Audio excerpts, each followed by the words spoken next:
মেহেরপুরের চাষিরা কাঙ্ক্ষিত পরিমাণে পাচ্ছেন না টিএসপি ও ডিএপি সার। ডিলার ও সাব ডিলার পর্যায়ে সার সংকটের কথা বলা হলেও বেশি টাকা দিলেই পাওয়া যাচ্ছে সার।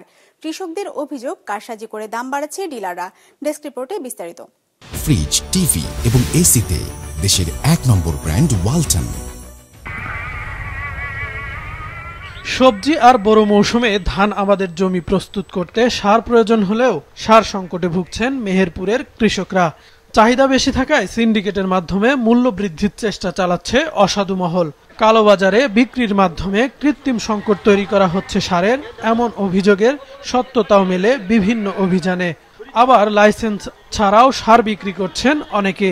জেলার বাইরে থেকে সার কিনে অধিক মূল্যে বিক্রি করছেন ব্যবসায়ীরা। আমার এলাকার চাষিরা ন্যায্য মূল্যে সার তো দূরের কথা, আপনার বেশি দামের সারও তারা পাচ্ছে না ঠিক মতো।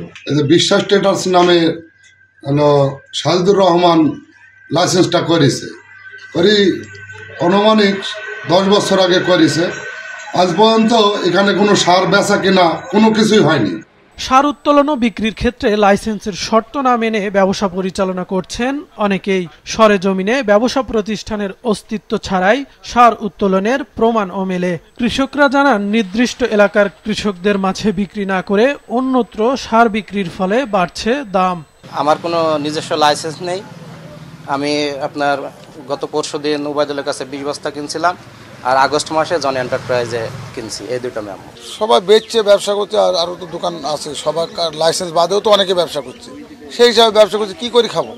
চলতি মাসে মেহেরপুরে 1181 metric ton TSP, 1142 metric ton DAP এবং 1527 মেট্রিক টন এমওপি সার বরাদ্দ দিয়েছে সরকার, যা চাহিদার 54% বলছেন ব্যবসায়ীরা। আমরা 100% চাই, সেই জায়গায় আমাদের এখানে বছরে 54% আমাদেরকে দেওয়া হয়।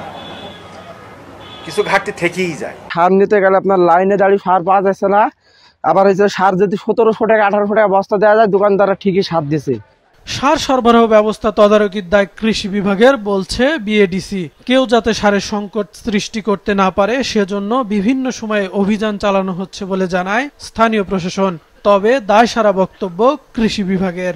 এটা মনিটরিং করেলো সমস্ত কৃষি অফিস। তারা এটা তদন্ত করে যদি তাদের ব্যবসা বাণিজ্য সব ঠিকঠাক থাকে, কাগজপত্র বা দোকান গুদাম যদি ঠিক থাকে, তখন তারা যে বরাদ্দ পাবে ওই গুদামে তারা উত্তোলন করে ওই গুদামে ওই এরিয়ার চাষিদেরকে তারা বিতরণ করবে।